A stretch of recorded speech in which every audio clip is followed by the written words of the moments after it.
Welcome to the Rent Report, all things landlord across the beautiful country of Canada.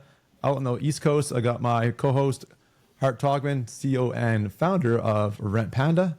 My name is MacKenzie Wilson. I am the founder of the largest Facebook group in Alberta called the Alberta Landlord Community, and also a director here at Single Key, Canada's largest tenant screen service. We're self-proclaimed nerds. We love all things the rental industry, and hence why we're here talking about what we want to talk about. So, Hart, how are you doing today? I'm doing good. It is event season tapering down, which is nice. Lots of landlord events in May. Everyone trying to cram it in before the summer hiatus. I think investing generally seems to slow down over the summertime. Yeah. So it's good. It's a good time to talk and a good time to take a breather, look at what the market's been doing, look at the last few months of activity, and get ready for the fall. Exactly. Yeah. And episode 3, we're starting to kind of get a little bit of a groove here. Excited for this one because we're kind of talking off show. We're going to go into this world of AI. I think there's about 3 perspectives that we're talking about, right, Hart? It was probably how it's influencing the users on both sides. So we can say the PM companies, the small mom and pop landlords, the tenants themselves, almost like it's becoming the norm as a spell check tool that we've been using forever. I think there's that perspective we can kind of talk about. Then the next influence I kind of want to approach on was how does it affect the rental industry as a professional tool? A tool that maybe it might be a software subscription or a SaaS that either you might pick up as a property management tool or along those lines. And then last kind of part is what does it mean for the future, and what does it mean for the degree of tenant screening and that impact. So yeah. And I would just add that, with any powerful tool, with any great advancement in technology, I think there's always going to be the good and the bad, right? There are those who start to use the tool as early adopters and see all the efficiency, all of the good that can be done. And then there are those who turn it into, the dark side of how to use it. And so I think diving into that would be a really interesting foray, because those who are thinking about it, in negative ways are already thinking about that. And it may not come to the forefront until things start to go bad. But when we start thinking about it and using it for good, we can project, how it can also be used for bad. Yeah. So I think you guys are perfectly positioned to talk about that. And from a screening perspective. Oh yeah, that'd be the other part too. Yeah. Yeah, but maybe just to kick off on your end, how is AI affecting your day-to-day life as a small landlord? Yeah, for sure. And I think we're probably not going to be able to tackle the technical aspect, or not the technical, the ethical aspect of it. I mean, that's going to be the ongoing debate that won't ever be resolved. But I think out of our conversation here, we want to give you all the different building blocks of how AI can impact the space in the rental industry. So to your question, Hart, how does it affect me as the everyday landlord? Exactly as I used the example, the spell check, it's taking communication pieces with my tenants, my customers, and making sure that I like to speak from their perspective. So it helps me, I let AI just kind of probably do a lot better job of crafting that conversation. And it also helps I won't call it hard messages, but messages where you kind of have to give a polite but firm warning of if there's like a lease, if there's a breach of your lease, maybe there are noise complaints or something of that nature, or lawn maintenance would probably be a great example. Grass not being cut.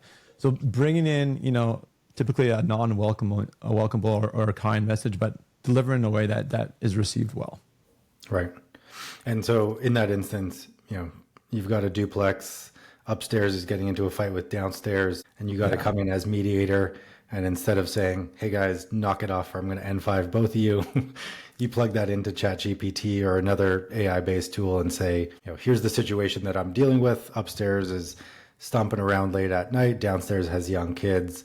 Please write a letter to both of these entities, trying to mediate the conversation, and with a slight warning of what's going to happen if not." And are you just using that to churn out the language and you edit it from there, or a bit of both? Yeah, like it's I'll go and I'll say, like, give me one paragraph. You need to be very explicit to use the tool effectively, where it's not wasting your time.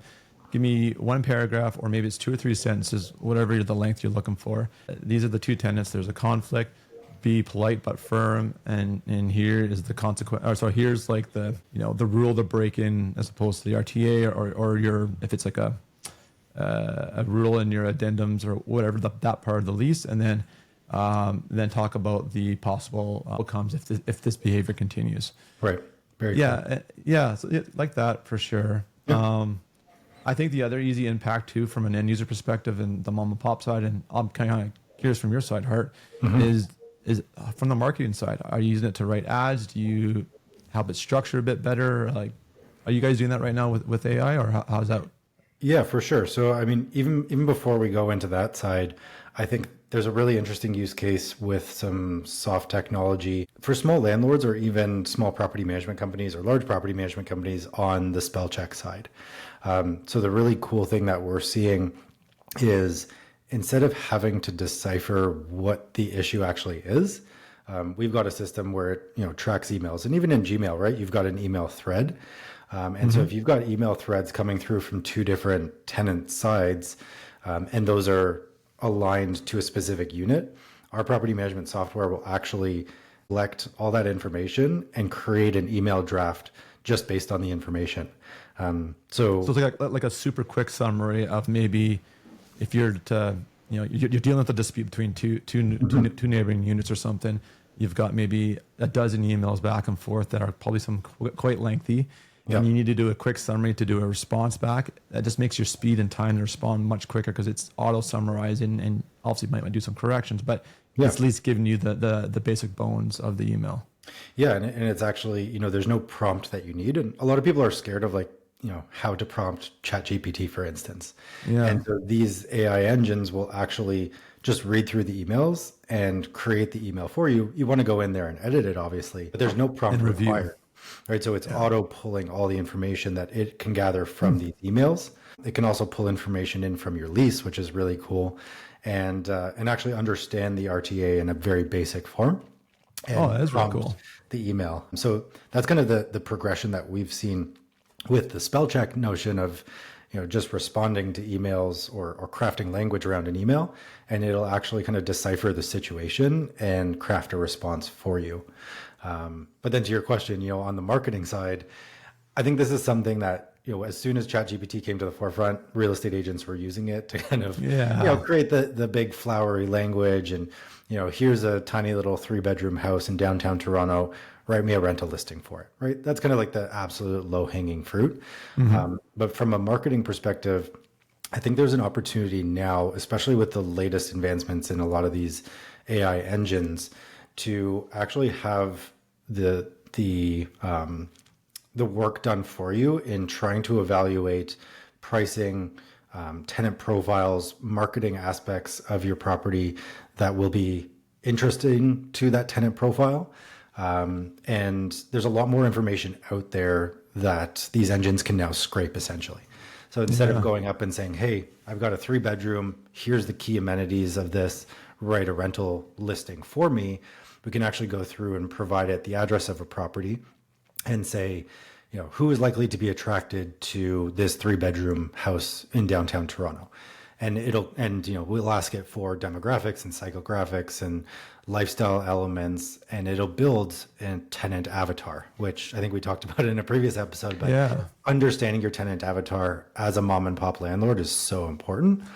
And it'll tell you that, a 1+ den in downtown Toronto is going to be attracted, or is going to attract, a young professional couple, and they have a Bernedoodle, and they like to, try new restaurants, and they probably make between $120,000 and $180,000 a year. Here's their rental budget based on that. And then you ask it for some pricing information. All right. So you have your tenant avatar, and then you get a profile of what the competitive set is actually priced at. And you can see whether those line up, and not only how to market your ad, but how to price it, who to target it to, what types of information to include and not include in that rental listing. Should you invest in professional photography or not? If it's, a young couple and there's lots of competition and you're priced at the high end of the market, you're going to want to invest in professional photos. If you're in a undersaturated market and you're going towards a lower tenant profile, maybe you can save a couple bucks there. So there's lots of like key insights that you can now pull out from these engines, as opposed to just, write a marketing ad for me. It can start to dive into the insights of why it's choosing to focus on certain things. Okay, I got a few questions for you, Hart. This is really interesting. So just as you've got a marketing background, so you mentioned a couple of things I haven't heard before. So there's about three or four things you mentioned on the tenant avatar and the demographics. What were the three? It was a demographic. It was a so demographics and psychographics are kind of what's a psychographic? I've never heard that before. Yeah, so it's essentially like the qualitative elements of someone as a person. So demographics are relatively, they're fact-based essentially. Yeah, like your male, female, age bracket. Yeah, exactly. Income bracket, that type of thing. Psychographics are more like what is your lifestyle like, right? So personality side of the equation. Yeah, and we used to look at this in the advertising space, especially when you were looking at your competitive set. So if you were selling a car, right, and you were targeting, let's say you had a small, family car, right? It's a small sedan. Yeah. That the psychographics of someone who's likely to buy that small car are going to be, urban dwelling. They like to, commute outside of the city to go on hikes on the weekend. They likely have a pet and they're driving to dog parks, right? They're going to be spending this much time in the car because they drive out to farmers markets because they like to get local produce, right? They're health conscious. It's super, super detailed, but it's all based on lifestyle traits. So when we look at it from a housing perspective, if you think about, let's call it a 1+ den Toronto condo, which is, very typical, and there's lots of them on the market right now. Another conversation topic for another episode.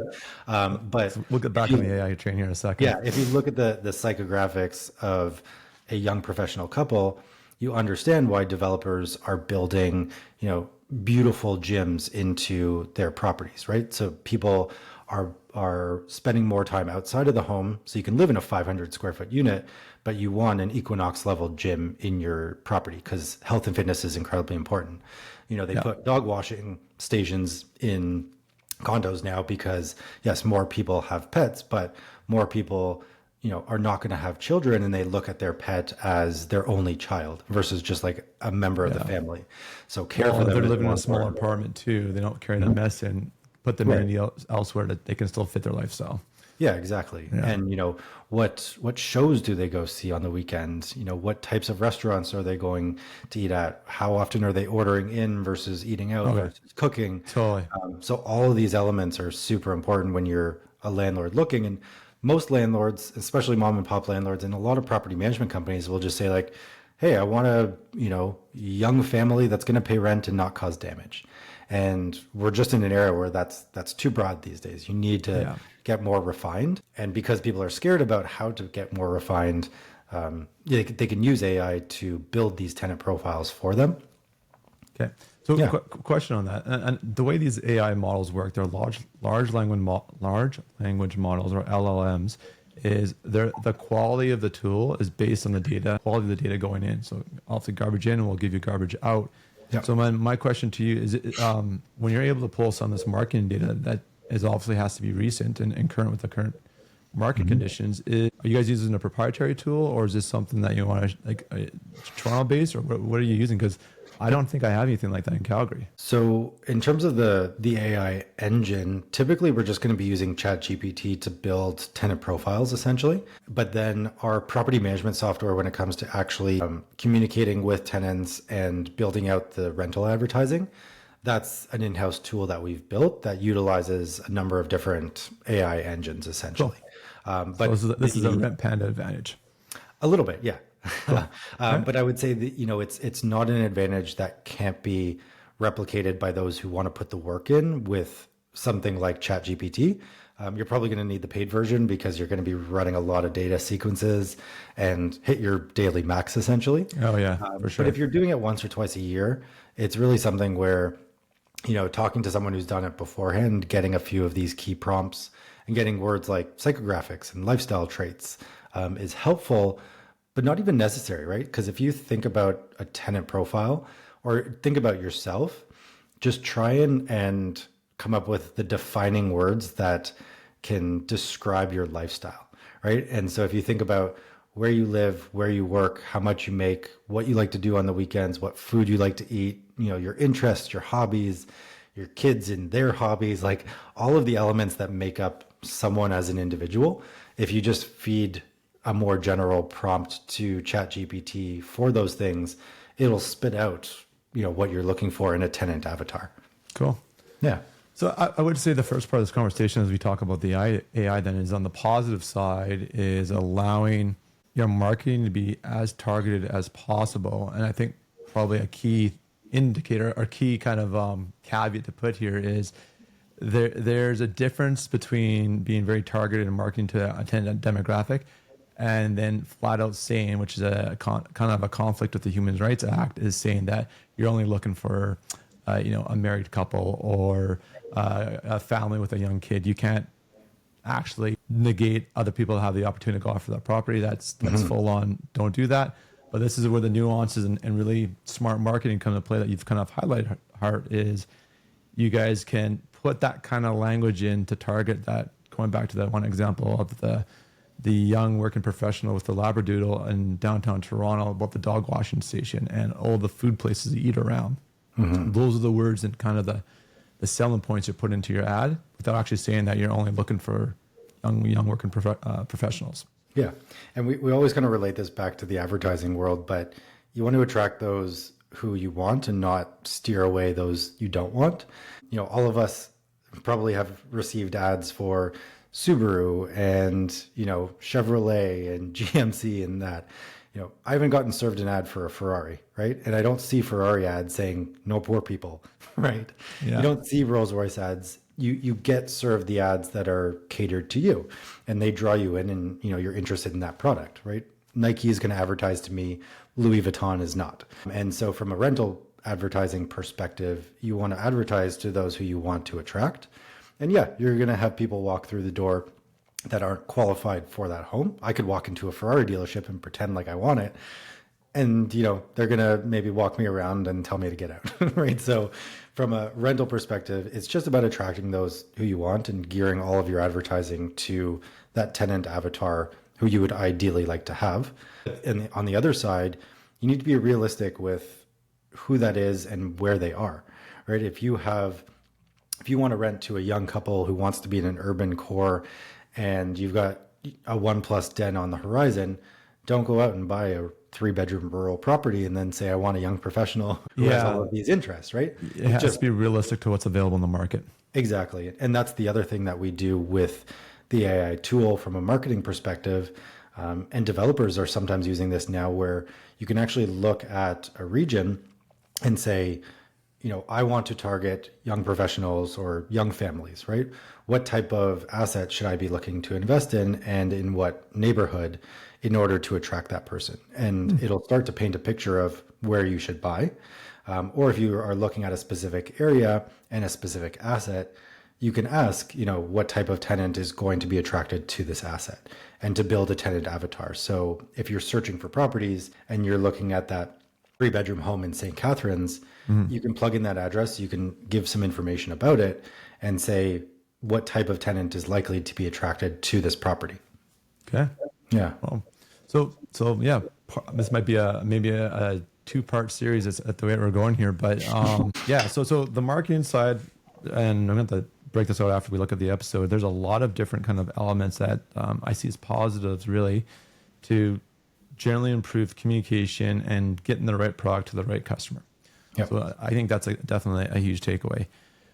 Let's look at the other impacts on the industry. Let's cover probably the big elephant in the room, tenant screening, and using AI to make a decision whether you should rent to someone or not. So speaking from a single key perspective, as we're the largest tenant screening service in Canada, we made a decision early on that we'll never have AI in that part of the business. That should always be a human decision. And our job is really just to serve up as much relevant information that a landlord would need, that has a business justification for, to make a decision to rent to someone or not. And on the same note, yeah, I'll leave it there. Kind of keep it short and sweet. Yeah, that would be Pandora's box if we try to go down and allow AI to make a decision like that. And I think, a similar ethical question in another industry was the military's application of using AI in the decision to take someone's life or not. So, I mean, that's a little bit more hardcore, more severe outcome, but the same thing. I don't think it just doesn't make sense, ethically speaking, to allow the machine to make that decision. Because one, do we know if they're making it correct? What's it basing the information on to decide to rent to someone or not? Yeah, for sure. And I think it's very easy to paint that picture of, an AI engine is going to say higher credit is better than lower credit, right? More income is better than less income. But when you get into the ethical Pandora's box, like you said, there's going to be some extreme decisions that are made based on information out there that we can't really control. So I think it's a very good stance to have as a company. And it sets a precedent too. As the largest tenant screening provider, if you guys take that stance, that's going to set a precedent for the industry, and hopefully everyone else follows. I think it's good to rely on automated engines to pull the information that you need to make a decision, and to have conversations and to make things faster and easier for landlords. But ultimately, every landlord is different, every tenant is different, every property is different. So, I mean, kudos to you guys for drawing that line in the sand, because I think it's a hard one to do. Yeah. Well, and like just speaking from, and you can speak from being the proper property management experience that you guys got. Like myself being the do-it-yourself landlord, where was I going to go with this? Just the complexities of tenant screening that I don't think AI is there, or maybe I can be proven wrong here, but when you're screening a tenant, I mean, and at the end of the day, 9 out of 10 tenants, 9 out of 10 landlords are just generally good citizens. They want to find the right match, someone to call a quality rental to call their home, and vice versa. Someone just wants to, hey, pay the rent. I've got mortgages, property tax, insurance, all the same. But when you break down the process, and this is kind of me getting a little bit nerdy here, the way the tenant screening process works, the absolute part of the financial ability or habits of a prospective lead or tenant is easy. It's black or white. It's look at some numbers, run some formulas. It's not hard to figure out. But the more challenging part, where a lot of people, I think, actually get burned, is you're entering into a long-term business relationship. I hate using the metaphor, it's like dating, but you've got to pick someone that they're going to call you multiple times. They're going to call you when things are breaking down. If your skin crawls when you see that call ID come up and it's their name and you don't want to answer it, you didn't do your job right at the beginning to pick the right person. It should be an easy relationship, someone that you can work with. And just there's a matching of personalities here that really comes down to the decision of the landlord. Yep. and find that right tenant that they have someone easy to work with.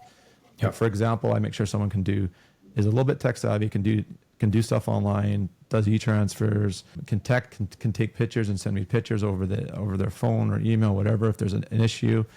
That's a good fit for me. So yeah.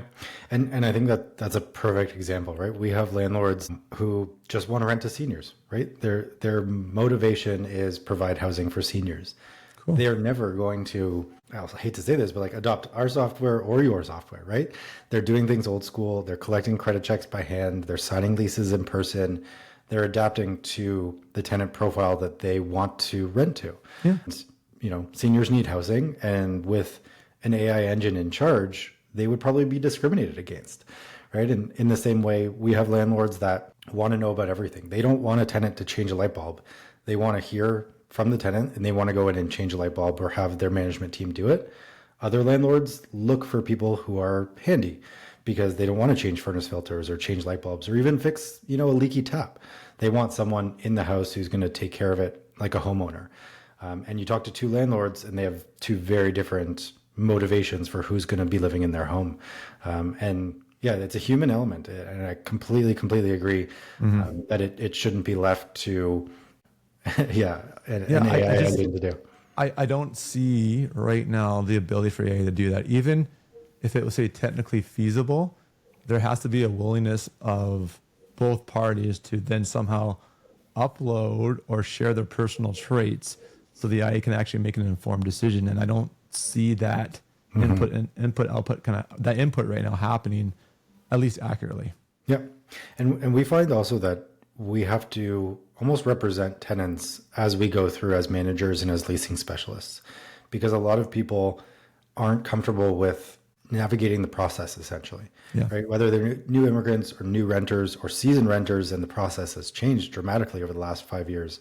A lot of people come in and just don't provide all the information, not maliciously, but because they don't know.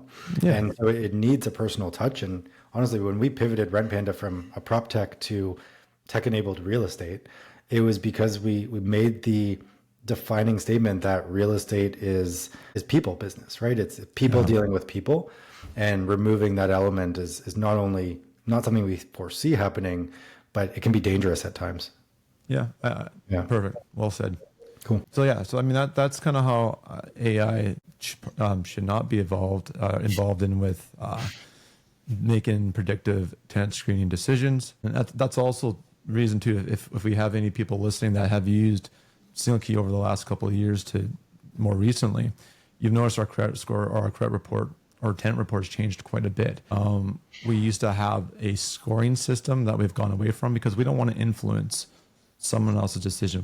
We're here to provide facts. Okay, so that covers that part. I think we talked about a lot of positives about what AI can do. What would be some of the negatives? And I have a thought on this, but I'll throw it to you first, Hart. where again, if someone's malicious or ill intent, where's the negatives that AI can impact the rental industry? Yeah. Well, I mean, the big one that you brought to my attention, I won't steal, so I'll leave that one for you, because when you dropped that nugget 2 weeks ago, my brain started spiraling, and I've gone down a rabbit hole. But on my end, I think it's the element of that spell check, but on the flip side. And so I'll talk as an Ontario landlord, investor, property manager. The ability for tenants to craft communication that is educated in a sense around the RTA and their rights, and intentionally cause issues for landlords, is definitely been increasing. And we see that a lot of tenants, as a great example, a tenant feels like they want to push back on a landlord, right? They gave their notice of move out, but they don't want any showings of the place, right? They just want to make the landlord's life difficult.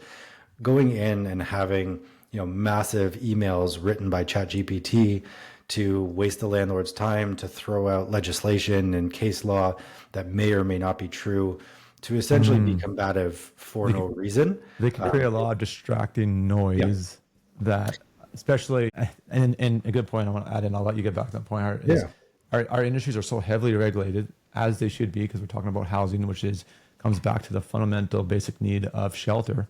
Yeah. Yeah. I can totally see it, especially if someone doesn't know the legislation. Yeah. And with kind of the iterative nature of ChatGPT, you can craft an email saying, I don't want any showings at my place, and then prompt ChatGPT to say, pull in some legislation that may say that this is allowable or not allowable in this instance. And now state some case law and maybe bring in all of the file, like the order documents from this case, and craft it into an email with 17 attachments, and make sure you write 2 pages long. Right. And then that landlord feels like, now they're getting into a legal battle. They should probably hire a paralegal. And there's a lot of malicious intent behind that. And I think we've seen the start of that. It's great from an education perspective. Tenants should be aware of their rights. But when it's taken maliciously, you can definitely waste a lot of time and money of landlords if you're looking to. Yeah. And on your end, you got to talk about your bit, because from the perspective of someone who's got as much experience as you and in the single key world, I'll let you talk about, what are you seeing as the potential issue? Yeah. So, I mean, this is a little bit looking more forward. So taking a step back a few years ago, well, maybe more now, mid 2015, 16, 17, when I started getting into this business, I made a prediction back then. I have to go find on social media, but I was basically saying there's going to be more and more data and databases available online to make informed decisions, and good or bad. And I think generally good, because companies like Single Key, we can make sure that the data that we do display is compliant within PIPA, privacy, the Human Rights Act, and all that. But there's going to be the ability to make more informed decisions on someone because you'll have a lot better profile. Just there's more data points out there to collect on the individual. I think going forward with what AI is going to do is it's going to make the due diligence that much harder, and it's going to make it more online. And unfortunately, if you're not on that tech savvy side or even aware of what you can do online, it's going to allow the ill intent bad actors on really on both sides, but definitely on the tenant screen side when new tenants are looking for a place to paint a picture that's not entirely accurate to help them get a vacancy. And how inaccurate they go, I don't know. But the unsuspecting landlord that's not aware of what's out there, I can see AI writing really well, professional, corporate looking like letters of employment from big employers in the country to writing maybe even fake pay stubs. I don't know. It just, there's just the ability for AI, and the better the person can prompt it to be specific, it will shape documentation that'll be so convincing that I think the regular person, without being able to fact check it online from a trusted source, will never know the difference. And that's what's scary. Yeah, I 100% agree. I mean, we've seen stories and firsthand a lot of fraudulent documentation that goes well beyond, pay stubs and employment letters. And it's scary where, AI can generate a LinkedIn profile and profile picture for someone's role. They can take that and create a landing page for a fake company with a board, and that person working at that company. Yeah. It's so easy these days to generate information en masse that I think the deep fakes is kind of what we're talking about, really. Yeah. Yeah. And those, professional tenants, they are putting in the work, right? They're willing to put in the hard work. And we've seen companies out there that are offering this type of service, right? So it's pretty scary to think that you can put in a shred of work and generate all this fraudulent information. Yeah. I agree with that. I think, and let's just provide some context around what we just said. It's not going to be like every other application that you get or lead's going to be like that.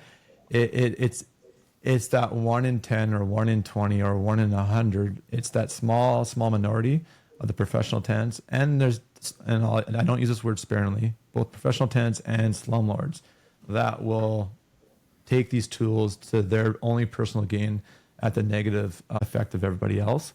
Yeah. But it's something that you got to go in with your eyes wide open. And I don't want to say gone are the days of gut checks. I think they're still very important, but gut check, but then trust but verify. Like, use your guts always. I mean, and that's like, go for it. I'd never say no. The ones that go like, oh, I make my judgment call and I move on. Maybe in small pockets of like rural communities, you could probably still get away with doing that in this day and age. But anywhere else across Canada and in the major urban centers, like I've been saying for a long time, credit checks should be the norm. Now it's going to be, I don't really know what the right word is, but something in the future is going to be like an online validation or authentic kind of check that they are who they say they are, and that you've been able to cross-reference some information received on the application with more trusted sources to know that it's in fact real and not something that's been AI generated. Yeah, for sure. And I think the unspoken one is also, you mentioned slumlords, but there are tons of rental scams out there. There's a lot of postings where someone will pull a realtor.ca post generated as a rental listing at ridiculously low prices and collect deposits from people, right? And we see this all the time on rentpanda.ca. Like every day, 3 or 4 new listings are suspended and deleted because they are just pure fraud. And so tenants need to be more careful as well about falling to the same story. And it's usually the same story these days. The landlord has moved abroad because of a family emergency. They're going to FedEx you the keys, just send the deposit and, go by and look at the house yourself, but just peer in through the window. Yeah. And people fall prey to that. Still, the intricacy of that scam is going to get deeper and deeper. And so people need to be aware of how to screen landlords in their listings to make sure that they are valid. And on the landlord side, obviously tenant screening is going to get more and more in depth. And I 1000% agree with that statement that you made. Trust but verify, right? We rely a lot on the the qualitative analysis of a tenant during a showing. Do they arrive on time? Are they respectful if they're showing up late to let you know? Do they take off their shoes? All of those little elements that give us landlords our gut check. But that is just a gut check, right? That's the qualitative. The quantitative is where the rubber hits the road. And so you need to have a verified source for that for sure. I almost forgot this, so I'm going to bring this up. I was talking to, I had a podcast yesterday with Anthony over at Rockstar, and I really enjoy talking to Anthony. He's the marketing guy over at Rockstar Real Estate. They're a big, they're a brokerage in Oakville. Oakville, no. Yep. No, Oakville, okay. Getting my Ontario geographics correct here. Anyways, they focus on helping people buy investment real estate. But what Anthony does on the side is he does tenant placement. And he says at any given time he's got 3 to 5 ads to go. So, this is my kind of favorite area of the business. So we're always kind of going back and forth and sharing tips along the way of tenant screening. And he was just chatting to you the other day and he says, what are we talking about? Trying to get, again, like you said, you mentioned, observing the tenants take off their shoes when they come to the property, like these little nuances of like expectations and social graces. And I was saying that I'd always fail a check if someone came and looked at my vehicle. It's an absolute mess. Like I like to say that I keep it clean. It's not. It's just can't keep up with my 2 kids. But then he was saying, oh yeah, all right. He said he'll go down and follow them down the block and then escort them to the car and ensure that they got safely to the vehicle when you're probably trying to look in the back window. Well, one of the biggest things for us is meeting them outside. So a lot of times you picture the typical real estate experience where you walk up to the front door and the realtor opens the door for you.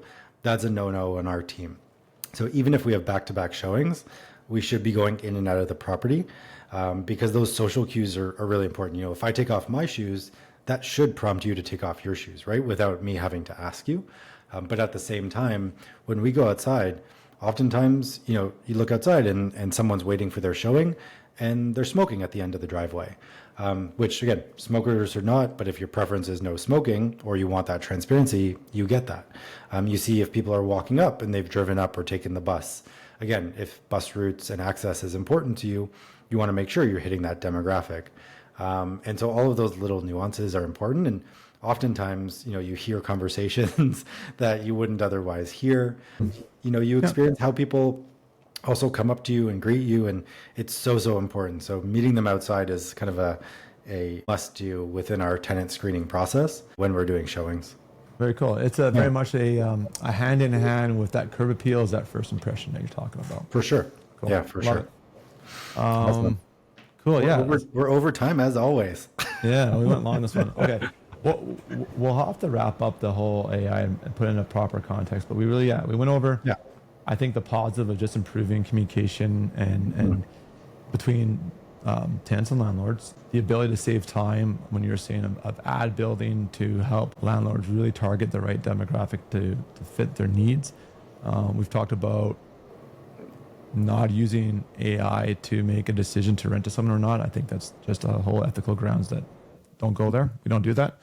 And then I think the future implication, good and bad, is, but definitely the dark side is the ability to do these deep fakes, but now from a rental application perspective that landlords need to be aware of. And then you said vice versa too, is tenants searching for their rental ads and looking for the next place to live, especially in a competitive market where bad actors in other countries are faking these ads to unfortunately steal damage deposits and whatnot. Yeah, for sure. Yeah. 100%. Okay, we'll wrap up there. If you guys want to find us, come check us out. We're both on LinkedIn, on most social platforms. I'm MacKenzie Wilson. Alongside me is Hart Togman. Catch you guys on the next Rent Report.